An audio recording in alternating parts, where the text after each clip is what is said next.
Shalom, shalom. Man, I want to start off by telling men in Western society that we have been lied to on every front about money. And man, it's not by whim.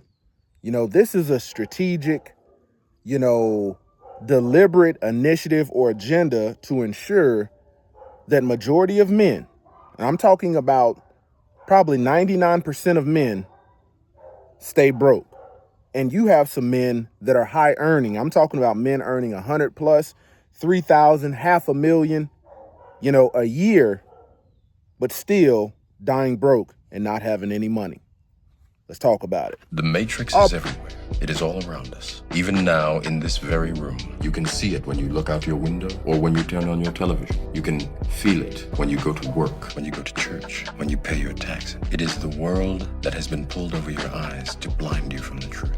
What truth? That you are a slave like everyone else. You were born into bondage. Unfortunately, no one can be told what the Matrix is. You have to see it for yourself. This is your last chance. After this, there is no turning back. You take the blue pill, the story ends. You wake up in your bed and believe whatever you want to believe. You take the red pill, you stay in Wonderland, and I show you how deep the rabbit hole goes. Remember, all I'm offering is the truth, nothing more.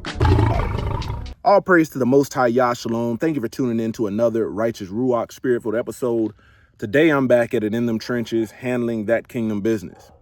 Man, once again, man, this is the channel where we teach men how to live set apart, man. If you want to be that 1% man and leave the 99 to be set apart in the eyes of the Most High Yah, this is the channel for you.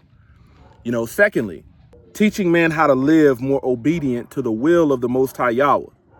Thirdly, how to navigate this wicked world according to righteousness. Man, there was times in my life, man, when I had a wall full of shoes, shoe boxes stacked to the ceiling.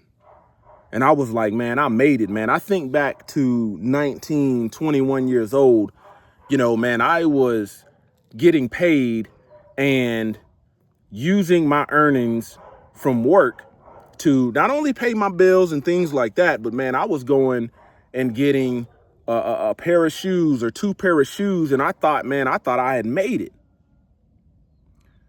You take it all the way back to 2007, 2006, when Foot Locker was selling those white tees, those tall tees, 5 for $20. Back then, man, I was scrounging up whatever little money I could from little odd end jobs and getting those shoes where they were tagged 2 for $89. So you could get 2 pair, and you thought that was a flex, man, walking around in the mall and you had your cubic zirconium earrings in, your fake jewelry, and you got, 2 pair of shoes, 2 for $89. Man, if you look at that thumbnail, man, that picture shows you the trajectory of a man who's a 1% man and then a man who's just a common fool. I tell you, man, up until, I talk about on my other channels, man, I say up until 29, when I got back from my last deployment off Afghanistan, man, I had a drag car. I had a car that I built for drag racing, specifically the track, and COVID hit just as I finished it and everything shut down. At that time in my life, man, I lived about 3 miles, about 2 to 3 miles from the drag strip. Never got to take that car down the drag strip. But when you talk about how much financially I put into that car, a ridiculous amount of money. I'm talking about $25,000 or more. And one thing about putting your finances and your resources into things like that is you will never be the fastest. And if you are the fastest, you spend an exorbitant amount of money or an exorbitant amount of resources to get there, and then there's somebody else coming behind you to break the record. Meanwhile, at 31 years old, man, I bought my first piece of land. And that was the first time I had an actual asset, something that wasn't robbing my pockets monthly, something that wasn't depreciating, something that had real growth. Man, when I say you take your average rapper, you take your average celebrity, your average NBA player, Major League Baseball player, man, you might got the Bugattis, man, you might got the Bugattis, you might got the Ducatis, you know, you might got the Ferraris, you might got the mansion, you got all of this. But one thing you don't have, majority of them don't have, even if they've got bust down rollies and gold chains, you know, one thing they don't have is money. They've spent their whole life working for currency. And on this channel, man, we expose the deception. We expose the wicked agendas that's going to keep you at the back of the pack. And I'll tell you one thing. When I'm speaking according to biblical aspects, man, I'm always referencing etymology. But on an easier note, every word has meaning. Money has a meaning. Currency has a meaning. And this is the reason why we've been lied to. But before I go any deeper, man, I need every brother out there to do me a solid. Smash that like button. Doesn't cost you anything. Man, if you're serious about your journey of being a set apart man, man, I'm gonna drop some nuggets in here today to tell you where you can, you know, reject the lies, man, and start walking in truth. Subscribe to the Set Apart Man YouTube channel. I'm not asking you, man. I'm telling you right now to subscribe to the Set Apart Man YouTube channel. Because guess what, man? You can watch hours and hours of ESPN or whatever you watch as a man, and nobody's ever going to break this down to you. So hit that subscribe button and turn your notifications on. That way you see when I'm dropping a video and you don't miss one. Thirdly, man, drop a comment down below. Why do you think that men in general, 75–80% of men, struggle passing on money when they die or building any kind of generational wealth that will pass on to the next generation or even the next generation after that? Let me know down in the comments. Let's start the dialogue. You know, man, when we look at money and we look at currency, currency is something that is created to be spent within a certain boundary or a certain perimeter. Okay, let me give an example. When you think about the US dollar, we have been lied to and told that that is money. That is not money. That is currency. You're not going to spend a US dollar anywhere outside of a US, you know, perimeter, or even if you go abroad, a US territory. When you get over to another country, other continents, they're going to tell you, man, that money's not, they're going to tell you we don't accept that currency. Oftentimes they've got their own currency. And what you have to do is you have to enter into the currency exchange. Man, when I lived in Europe for 3 years, man, you ain't paying nothing in cash, in USD over there. They want euro. Their euro is stronger and more competitive than the USD. And at the end of the day, those same euros that I would use to buy what I need while I lived in Europe were not money. Once again, they were currency. You go outside of Europe, you're not using euros. You know, when I came back to the United States, when I moved back to the United States, man, I had some euro denominations and I had some euro coins. Over here, they're no good. That's currency. Man, there was one point in time in American history where money and currency were one. Meaning you could take the currency of America and you could spend it worldwide because it had value. When we look at currency, let me break this down to you. Currency is somebody printing something off, mass producing it, and then they labeling it what the said value is. When you think about a $5 bill, a $10 bill, a $1 bill, a $50 bill, a $100 bill, a $2 bill, these are printed on the same type of paper. Only thing different about it is their design, their drawings, and the number on them, these are actually worth nothing. You get stranded, man. You look at that dude on the thumbnail, the black dude with the wad of USD, the wad of cash, the bankroll, baby. Man, you get stranded in another country and you pull out this wad of cash. Depending where you are, man, there's a high probability if you can't get to a currency exchange, man, you're going to be stranded. You're going to stay stranded. You know, furthermore, when we think about now in this digital daytime and era, man, you're not even spending paper currency anymore. Most people, like this young generation, there's a slim chance they're not going to touch paper currency, let alone ever touch money. And the reason I say that is because nowadays everything is direct deposit. The banks want you to direct deposit. So your employer, not once, even when America pulled itself off of the gold standard, not once have your grandparents, your parents, you, your family, or your children, not once have they ever worked for money. Man, money is recognized globally.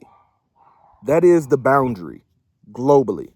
We're talking about precious metals. We're talking about gold, silver, platinum, precious metals. Saying that, what we work for now is a digital transactions from the bank or from the employer saying you have credit to be able to issue out a payment of digital currency that hits the bank. And then when we go around with our card, what we're spending is digital currency. Man, did you know that for every $10 USD that you deposit or give the bank, they can loan out 10x that in digital currency? They don't teach that. They don't teach that. You know, man, you can go to college and be a high level individual. You got doctors out there, people with PhDs, highly educated people, have not once for a day ever worked for money. Man, at one point in time, I want to say it was in the 1960s, man, that they said, man, we will allow blacks to go to college, but one thing they cannot study is finances, okay, is warfare, and anything having to do with, you know, family structure, nuclear structure. And this is why when blacks were allowed to enter the military, man, they were entering in as support roles. They weren't allowed to do the frontline type duties and jobs, okay? This is why today the black family struggles at nuclear family because, man, we have been cut off from this. Man, when you think about silver currently at 79, and by the time I post, it'll probably have cracked $80 an ounce. Man, let me give you the equivalent to this. Now, the question I want to ask you is, if somebody said, hey, man, we'll give you $1 million in cash, USD, or you got the option to take 220 ounces of gold or 12,600 ounces of silver, which way you going? Are you taking the precious metals or are you taking the cash? And there lies the problem, man. The average American hasn't been told about the true value of precious metals. And we look biblically, it says a house and wealth are inherited from fathers, but a prudent wife is from the Lord. We take that first section. Most fathers out there raising children will not pass on an inheritance to their children's children because of what I'm talking about. They won't leave houses because we're taught in a system to where, man, if you get a mortgage, you know, refinance that thing to pull some cash equity out of your house and refinance it to get a better rate, and you stay making payments 50, 60 years on a house that the bank knew you were illiterate and you'll never own it. They were banking on that. And every time you refinance, you were just starting that amortization schedule over once again, making them even more money. You have to think, in saying that, I take it back to 2007, 2008, and I told you, man, I was in the mall buying shoes, man, getting paid, only had $100 to my name, and was trying to figure out a way to go in there and get me 2 for $89 and maybe a 5-pack of white tees, $110, $120, back then. And I thought, man, I'm living life, man, I've made it. But the reality was I was working a lot harder back then to be a plum fool, and really didn't stop working to be a plum fool until I hit about 28 or 29 and understood things like this. If the average American that's caught up in consumerism could work as hard and say, you know what, every paycheck, man, I'm gonna buy an ounce or 2 ounces of silver. You got to think, man, you got a lot of men that gamble. I'm not a gambling man. We think about gambling, man, that's in the law of the Torah. That's a violation. That's a sin. But you got men out here that sports bet. And guess what? They will pass on nothing to their children. These are not systems that are designed to make you wealthy or have money, but are made to be as distractions so you never figure out how to take your currency and turn it into money. These days, man, like I'm out here, man, this is a shirt that I got off clearance. And I think the last time I got some of these shirts was Veterans Day. They had a sale and these shirts cost me like $6.99. I'm tax exempt, so I use that. Having a homestead, there's a tax exemption. So when I buy stuff, I'm already buying the cheapest stuff I can and then using a tax benefit on top of that. But, man, I used to want to go to the outlets and things like that and go get the Aldo boots and, go get the Polo, the Ralph Lauren, or the Nike outlet and all of that. Man, I'm sitting here with some decent tennis shoes on, but look at them, man. Look at the condition of them. And you know what? At the end of the day, let me show you again, just in case. At the end of the day, some shoes that I got on clearance, nice quality shoes. But at the end of the day, I wasn't willing to sacrifice everything that I've worked for material things. When you think about gold and silver, man, if you started today and said, you know what, I'm going to get in on it today, I'm guarantee you in 50 years from now, 25 years from now, you're going to be better off than if you didn't get in at all. And people will have every reason not to start investing in true money, but will have every reason to invest in things that give no return on investment. Man, back in January, man, I bought some silver for $28 an ounce. It has doubled in price. And we're not even at the Roman Greco New Year yet. 6 months later, 12 months later, it has doubled in price. Man, if we take the same type of unction if we take the same type desire that we have for all of these things and say, you know what, man, let me get an ounce of silver. I've got a tax return coming in. I've got some money coming in.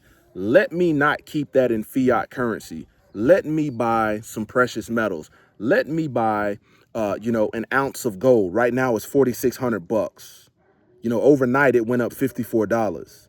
Let me buy some silver.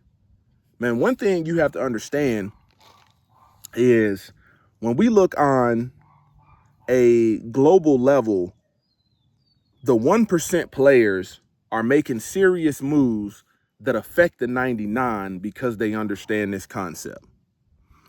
Okay, man, China is buying up all the silver, and 1 January, man, they're going to have it in law to where their own people cannot export any silver anywhere else because they're trying to make sure their people are focused on buying.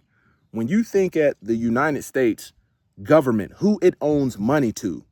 36 trillion and counting in debt that we are. How did we get there? We got there because we started banking on things that had no real value. And who do we owe money to? We owe money to China. This next wave that's about to come, even though the first wave of EV vehicles and things like that didn't take off the way that they thought, it did pretty good, but they overshot by a long shot. What China is doing is saying, you know what? We see how this took off and we see the limits that it could have reached, but we're gonna come with something new and better. Man, these EV vehicles out on the market right now are already 160. You got the Cadillac Escalade IQ, which I don't recommend anybody buying a Cadillac. Like, these products, they're not made quality, and these things before they hit 100,000 miles are in the junkyard. When the last time you seen you don't see a whole bunch of 2000 or 1999 Cadillacs rolling around. It's a reason why. But man, that Cadillac Escalade IQ, $160,000. Think about that. China's gonna one up Tesla. Man, they're gonna one up all of these United States manufacturers in the EV market, because what they're doing is coming up with a silver battery that's majority silver, and we're talking about 600 to 1,000 miles in range, in driving range. They're going to corner the market with this, but they need a high amount of silver to do so. Man, when you think about princes in Dubai, kings and places, you go to Egypt, you go to Dubai, you go to whether it be UAE, you go to Europe, you go to all these different countries. You have to think, man, countries where my people have dwelt have been colonized, and what they did was strip the country of its resources, of its actual money, and then now today they're selling it back to them. Man, these 1% people have always understood this, but they're the ones pulling the strings saying we're going to print more money. And here's the thing, man, I encourage all men to get on the right side of this thing right now. You might be saying, man, silver, it looks like it's going to fall. It looks like it's going to do this. But precious metals have superseded all previous predictions. They've superseded all previous predictions. And here's the thing. You think about 220 ounces of gold, or you think about 12,600 ounces of silver. The gold can fit in a shoebox. The silver, not so much. But imagine, man, if you know those Crown Royal bags, back when I used to drink that hard liquor, you know, those Crown Royal bags. Imagine, man, you passed on 10 ounces of gold to one of your grandchildren. One of them ounces right now is already worth $4,600. You think about 60, 70 years from now, what that's going to be worth. They should have no reason to take out a loan, to be in debt or anything.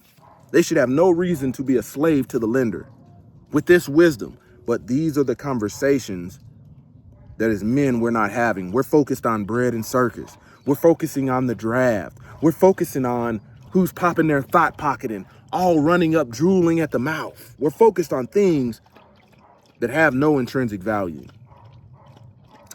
You know, furthermore, man, we need to be thinking along the lines of, man, when you're, you know, man, if this economy, U.S. economy, ever crashes, we already know that 70 to 80% of Americans have less than $1,000 in their bank account. But guess what Americans have? A lot of stuff that's worthless. Knowing that if the dollar crashes and it loses all of its said value within the boundary, it's one thing for other countries to say, no, that ain't worth nothing. It's another thing for the currency to lose its said value in its own country, and you can't spend it. Man, at that point, you've got nothing but toilet paper.